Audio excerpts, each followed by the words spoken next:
Vision again, yeah.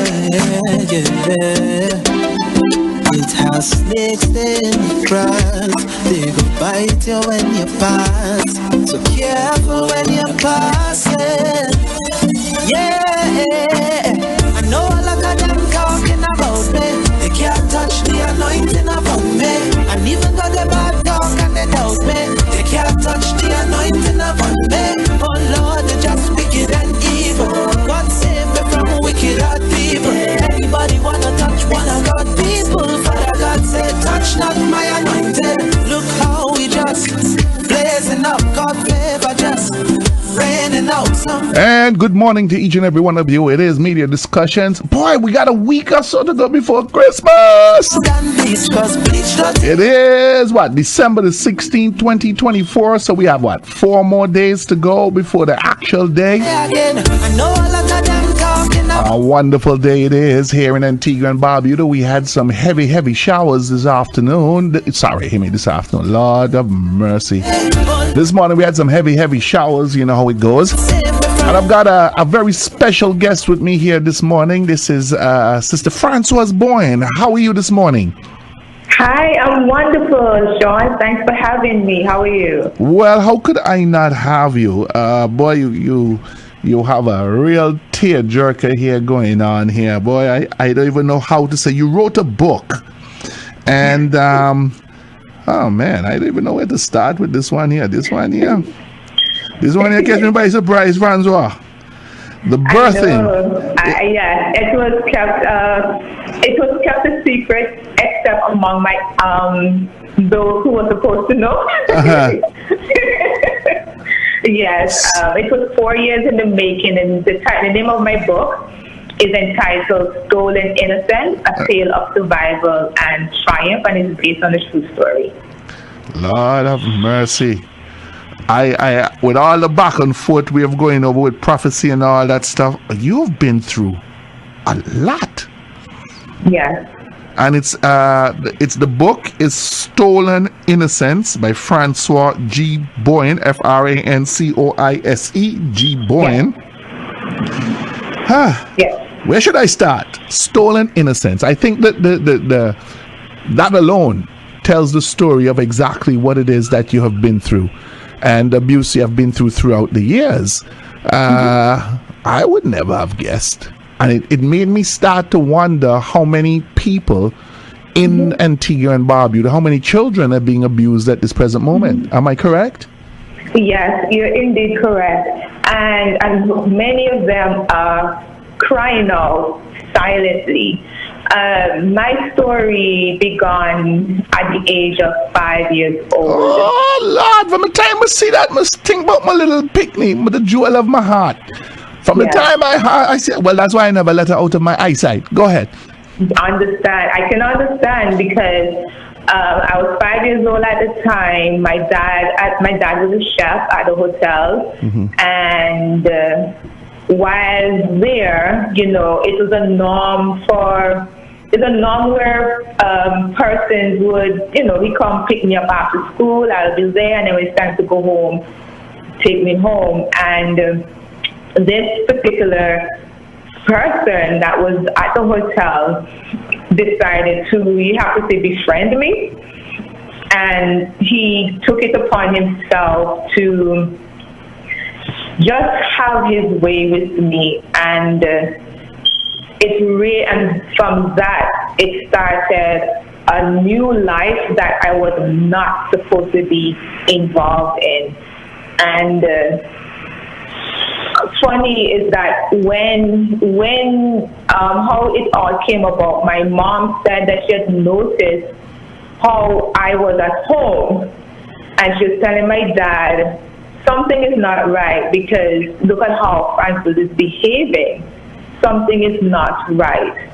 And so obviously they asked the questions. I'm a child. They asked the questions, and things went about, and everything was revealed there. And then from 5, I had another encounter of someone at 6 years old. That's another male. The third time, it was a female. black woman. And then the final one was when I was attending the Princess Margaret Secondary School, high school, by someone that's supposed to,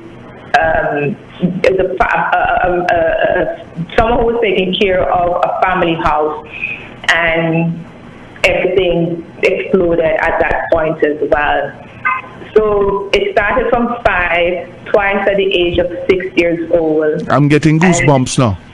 Yep. I'm getting some serious goosebumps just think. In fact, my temper is going to my head, to be quite frank. Go ahead. Yes, and I can tell you that my mom was,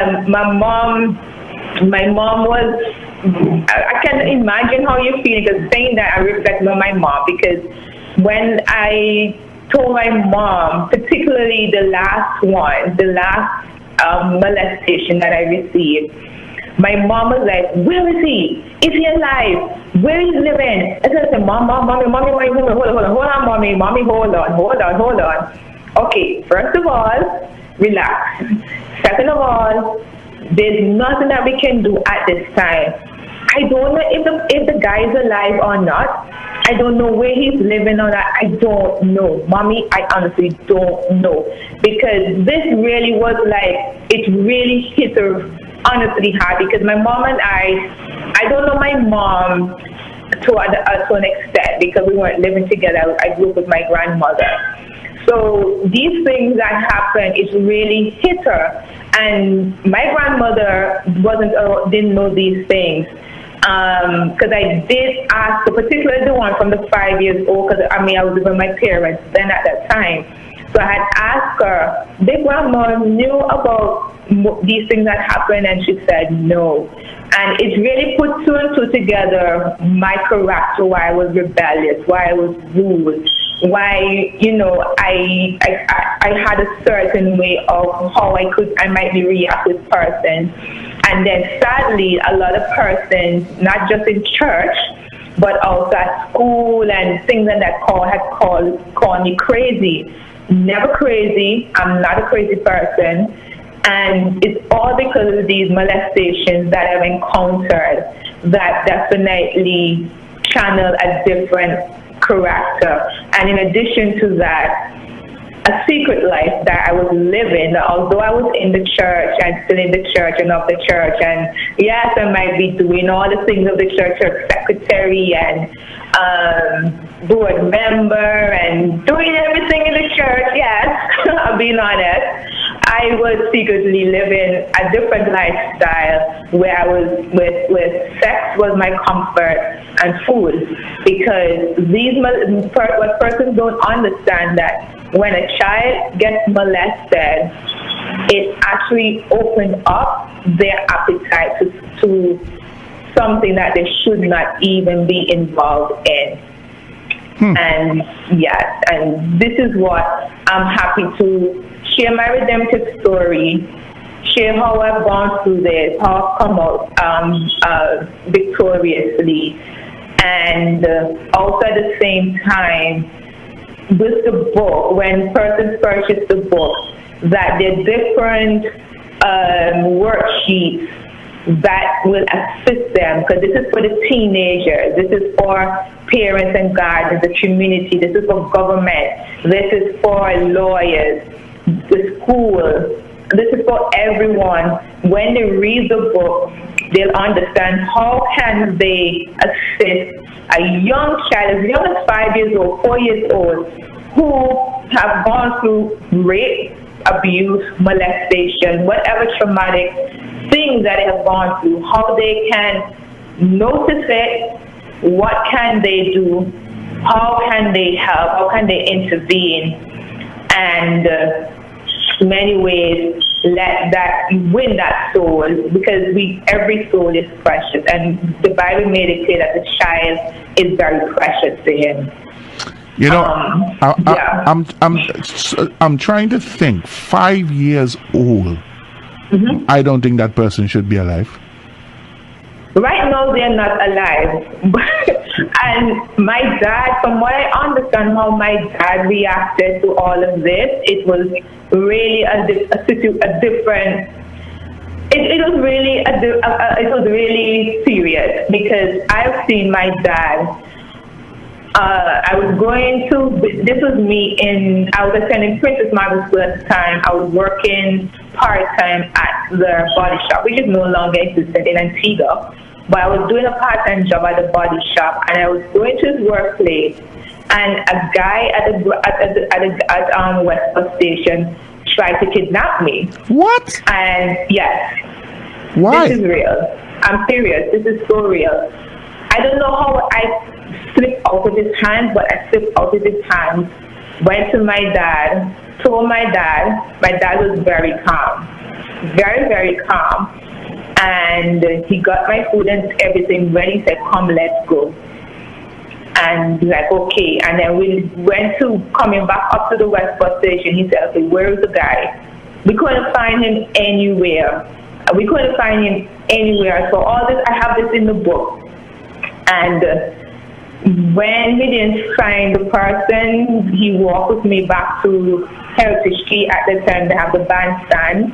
He made sure I sat comfortably, that I could eat. And he said, Françoise, it is one thing. I will kill anybody for my girl. I believe him. That's and 1735 would call. John, let me tell you. My dad was a slim person. My dad had on his chest clothes and everything. My dad pulled out of his back a butcher knife. You're right. I don't know how it held up, but it held up. So when I reflected now when I was 5 years old and looking at that, I can see my dad learn his lesson as well from what would have transpired from the age of 5. Because any father, that's a girl, why would you want to be interfering with a young child like that? You know, what is so pleasurable of a young child? Mm-hmm. And this is really what happened. And during COVID, when the hotel had closed, I was working at the hotel at the time. The hotel had severed all of us, and I would say, okay, God, my character stinks. It sucks. Why is this happening? What's going on? And right there, when I was lying down, the Lord just flooded everything back. Now, honestly, these things were locked away, Sean. They were actually locked away, and God brought them all back, all of it for them. Oh my goodness. And right there, I just, okay, let's start unraveling, because the foundation needs to be fixed. Mm-hmm. Yeah, and the book came to life. And you know what? I'm going to write a book about it. And during COVID, being home, I met Miss Joanne on the Wood. Mm-hmm. She had a free course classes, and she had a lot of different coaches.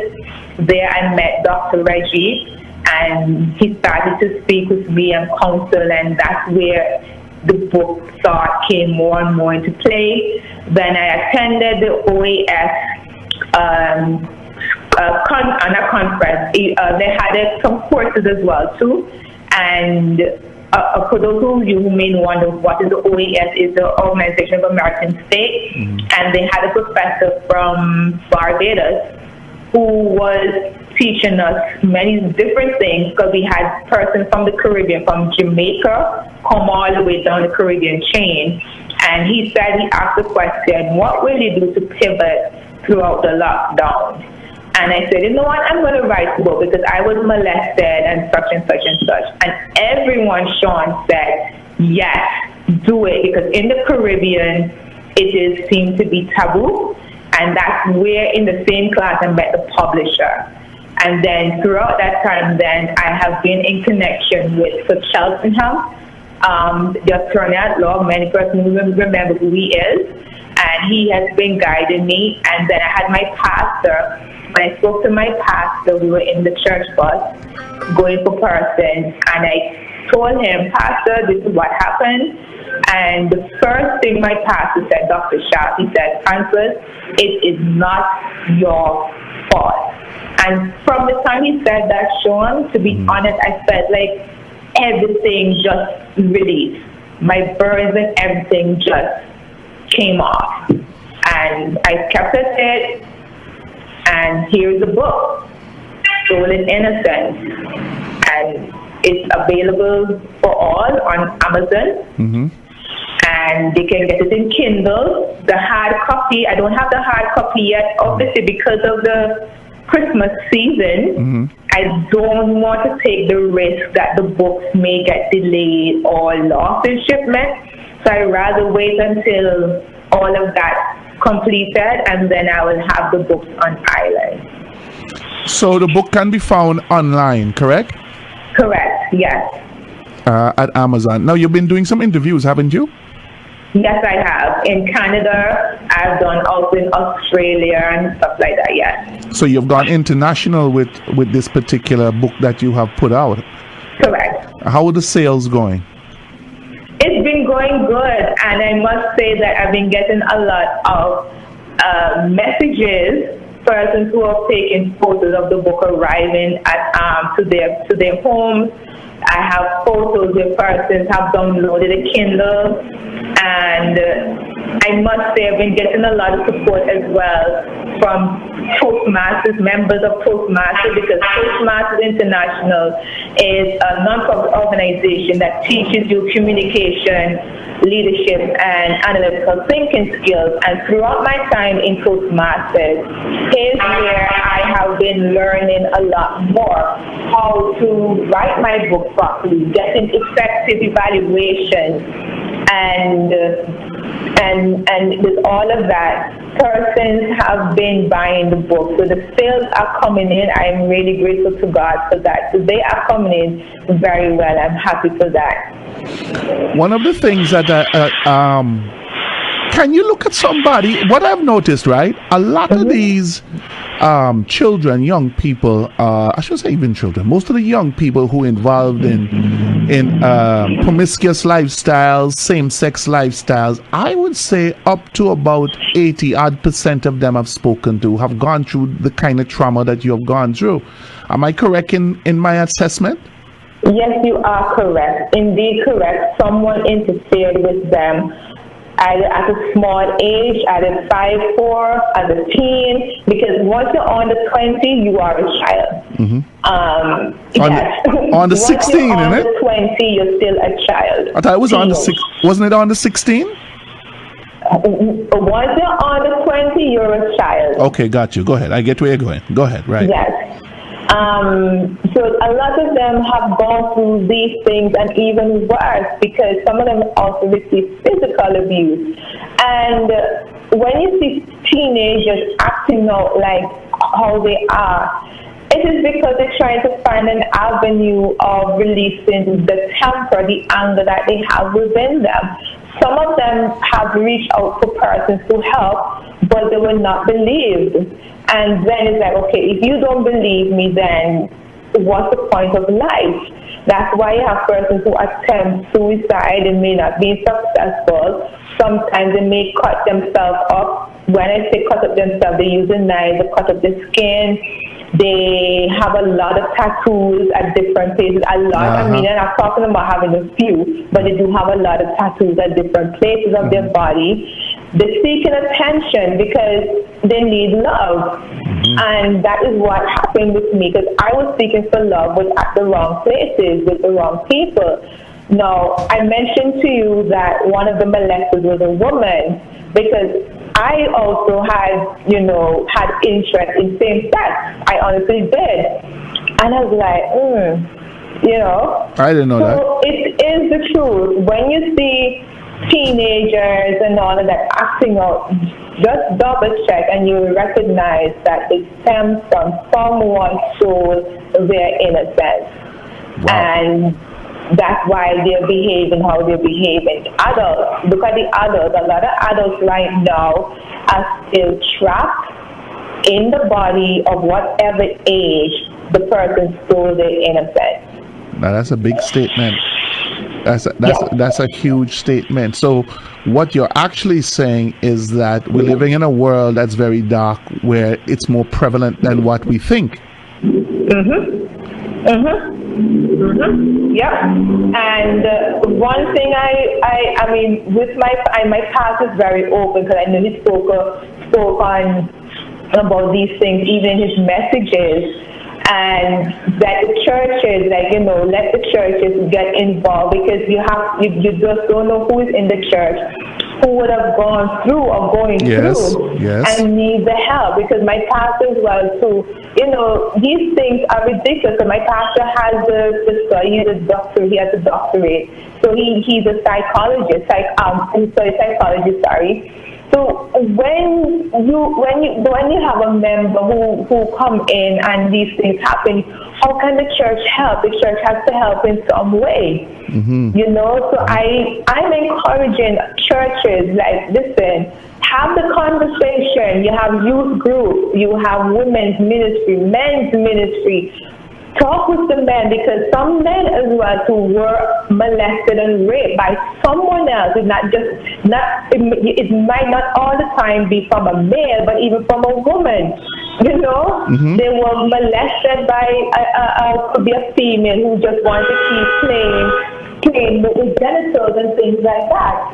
So the conversation needs to happen. It needs to happen. The school have counselors.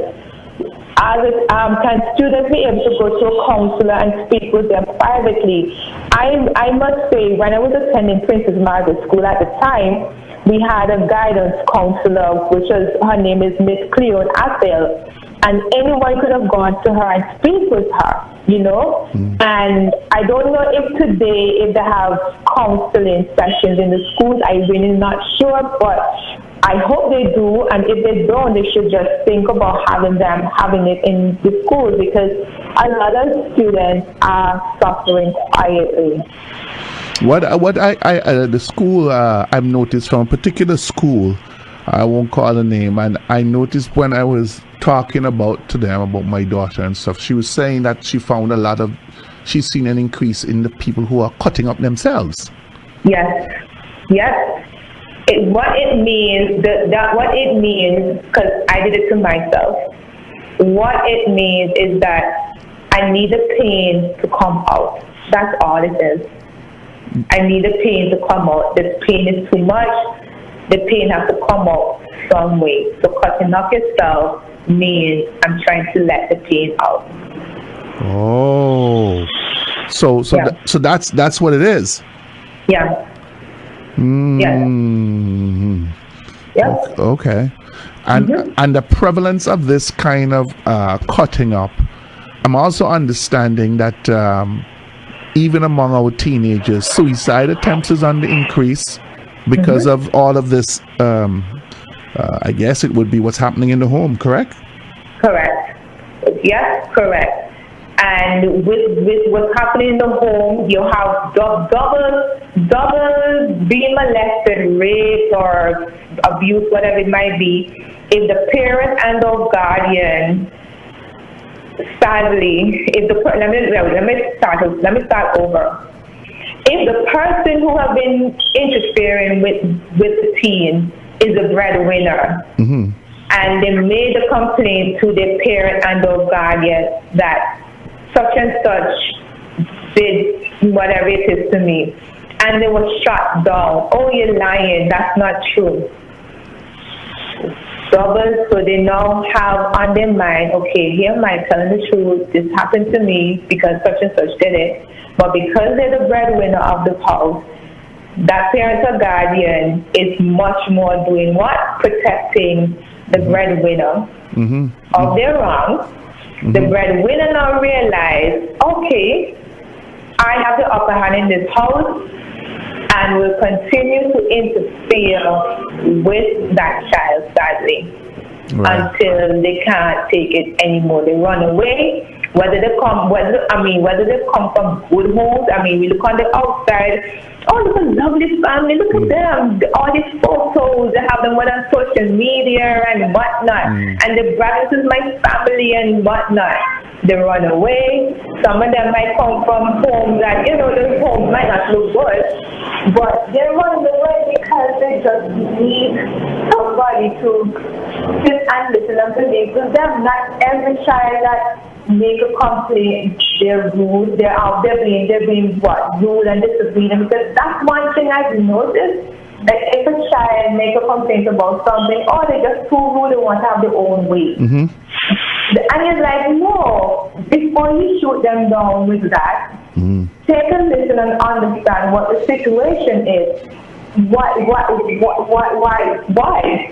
And Sean, I must tell you that this morning and yesterday and day before, actually since the words come out about me in this book and persons have read it, people who thought they knew me, some of them basically with my grandmother, helped with my grandmother to raise me, some from the community and whatnot, and they said, Françoise, I did not know. Now I understand why you behave the way how you behave. I wasn't aware of this, and they apologized. Uh-huh. You know, so you can't, not because somebody's behaving rude, mean that, oh, they just want to have their own way, they want to do their own things, but then take a quick, like, okay, let us sit down with them. Tell me what's going on, what's troubling you? And when you start to listen, they will go deeper and deeper. They will start off a little shy, obviously, and then they will get deeper and deeper, and then you really, when you realize what the issue is, it's like, okay, how can I help? I would love to help. And you have to use wisdom too. I want to make that appeal to persons, because there's some families that you want to help them out, but because that parent or guardian is so hot-tempered, and they're so arrogant and ignorant, you kind of like, I wish I could help that child, but that parent is so hot-tempered, you can't do anything. Right. But, it happens. So you still have to find some way how you can help the child in some way, but this is a situation. These situations are real. It is real. Yeah. Yeah. It sounds. It's something that I've been delving into a lot of what has been happening, and I've always found that a majority of the deviances, the home is so critical and important, and because so many people are out there working, and they, in order to survive, that you have a lot of children who are in the house taking care of themselves, and obviously through being inquisitive, or maybe some parents figure that their elder children now become the parents of the younger children, all of this, and so it's a very exposed environment where anything, and people, one of the things that I find that we have that is even contributing to it, many of us to wanty, and that wanty business, we want this, we want to be with the Joneses, we want this, we want this stuff, so we open ourselves up to all kinds of temptations and deviances. This thing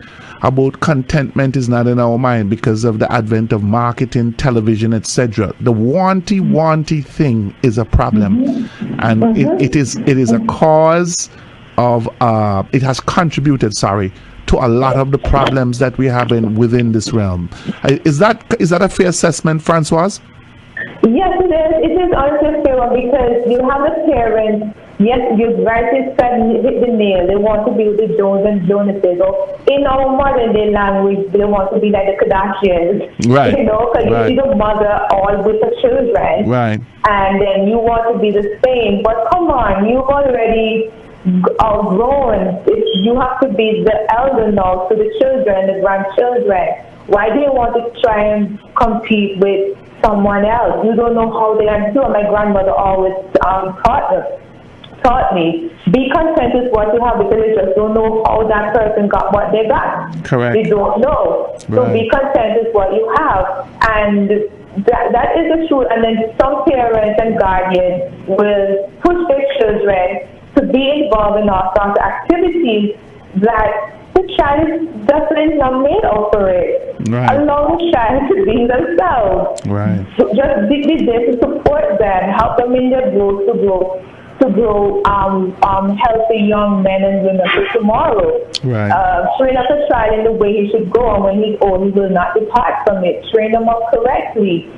So the children now, the elder child is being the parents of that, and to the young ones, they're less exposed. Obviously, there's TV, there is the internet, and they're searching all sort of things to keep them occupied and get themselves exposed to things they should not do. I don't know if you've heard about there's a movie called Wicked, The Wicked or Wicked? Wicked, I heard about it, yeah. Wicked, right. And they made some dolls, but when the child clicks on the website, guess what the website connected them to? A porn site. Yeah, you got to watch these. You know, I watch everything my daughter pulls up because, you know, one time she's innocently pulling something. I heard a bad word come out of the you know, for a 5-year-old. Right. For a 5-year-old, and I said, what's going on here? Right. And they sued, actually, what they know, they have sued Mattel, that is the name, they sued them because why is the porn website linked to this movie and to the dolls? Why? Now, I can tell you, when you are really exposed to porn, that thing stays in your mind. It stays in your mind. It actually has a grab on you. And that's one of the things one of the molesters did, had me looking at porn with them. And so it really had a serious stronghold on my heart. It really did. And but through prayer and like, for God, this is enough. I've had enough of this. I really need my freedom. And I got my freedom. Yeah. So parents have to watch what the children are looking at, even though it might be looking innocent. But then when they're left unattended to mind their other siblings, these websites are taking them into a deep rabbit hole that it should not be exposed to. Right. Well, we're just about coming up to that time now. I had you a little bit longer because I think the book is Françoise G. Bowen. It's on Amazon. It's on Kindle. And you have been making the rounds in Canada, the United States, Australia. Well, soon from now, I'm pretty sure they're going to have you traveling all around to speak about what is going on. I hope that we can get you involved in something here in Antigua and Barbuda. I really believe that it's contributing to the deviancy of what we're seeing all around us, and that's mainly because of the broken home. So I'm hoping that we can get more of it. I would never know. A big prophetic anointed woman like you going through all that stuff, maybe that's why it's so strong in your life. Yes, I'm putting two and two together now. I'm like, okay, God, I didn't realize you had your hand on my life all this time. You know, I'm there. Hey, I'm open to God, and this is a ministry. I call it a ministry because souls need to be saved, souls need to be healed, souls need to be delivered. There are too many right now. Children, I didn't mention it earlier. We have adults who are still trapped at the age when their innocence was stolen. We have our teens. We have them all who are crying out for help. And I really pray that this book will be that healing. Do the exercises within the book. It must be a discussion even within Parliament when they look at this. It's like, hey, what laws need to be strengthened? Or what laws can we put in place? We have our family court. What is the family court doing to help in some way when we have children who have gone through these things? I mean, they have to come together, look at it, put pen to paper. And one thing, I mean, abuse, rape, and this stuff, don't care what party line you're with. It affects everyone. We are all in some way affected by this. And I really pray that the book will definitely be one that is inside the schools, even as a literature, because you have English literature. It could be something that is used within the schools to help them to understand what should I look out for, what should I do to help. And some persons, not all the time, may want to go to a politician or go to the police officers, but they will go to the school, they will go to somebody nearby. So the community have a part to play. Our teachers have a part to play. Everybody have a part to play. So let this book be something to give you an eye-opener and concretize even maybe plans that you have had. All right, we need to protect our children much more than what we have done in the past. And yes, it's found on Amazon in Kindle Virgin and also in the paperback. And I pray that everyone will be blessed by it. It's not the talking point of gossip. It's not about that, because we need our lives to be in a good place right now. Right now. Yeah, and it's the book is Stolen Innocence, Innocence, and you can find it on Amazon. Her name is Françoise G. But let me ask you before you go, in about 60 seconds, well, can you have a healthy, strong relationship moving forward? If I have a relationship, no, kind of person coming out of this kind of thing. I know it might seem like a trite comment, but how many people do you think have a healthy, strong relationship going forward? To repeat that, because my network dropped for a moment, so I didn't get the full part. What I'm saying is that people who have gone through this, how difficult is it for them to have a healthy, strong relationship going forward? Have the right inner circles. Make sure they're prayer warriors. Okay. What about marriage and so on? Is that something that they can go through healthy? I mean, I know they are, but it must be difficult, isn't it? It is difficult in the beginning, but once they have a healthy part, once they partner somebody who is open-minded, that can help them through, it will work. All right. And at the same time, as I said, have inner circles who are optimistic, who are prayer warriors. It's a must. They must have somebody who's a prayer warrior in the inner circle to help to get through this and start walking confidently again. All right. Thank you so much. We gone a little bit way over time than but I thought that it was important to get it out there. Everybody else will just have to wait. This is important. Françoise, may you be blessed. May Antigua and Barbuda be good to you. The world be good to you as you open up, maybe a talking point in many homes, in many situations. And I hope you have a great and anointed, joyful Christmas. Thank you to you and your family, and also to your listeners. Thank you so much for having me. Thank you very much, Françoise. Bye-bye. Bye-bye.